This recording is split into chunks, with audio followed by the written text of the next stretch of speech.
In this video, we'll talk about sliders in a collection block. A collection is a type of block where several similar items are interconnected. Collections are marked with a yellow mark in the editor. You can turn any collection into the slider mode. For that, click on the gear icon near any item in the block, navigate to the Modes tab, and choose a slider. That's it, all the items have been adjusted to a carousel. Now let's see what additional settings you get with that. To add a new slide, click on the smaller plus icon. By clicking on the slides order icon, you can reorganize slides and delete them. Now click on the settings and open the slider tab again. You see that some additional settings appear here. First, edit the controls style and color so they fit the site design. Next, set the animation transition time. This is how fast each next slider will appear.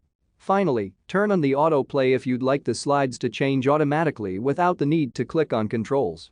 The time here indicates the speed with which the sliders will change. Slides looping is turned on by default. If you'd like them to go in a circle, you can keep that.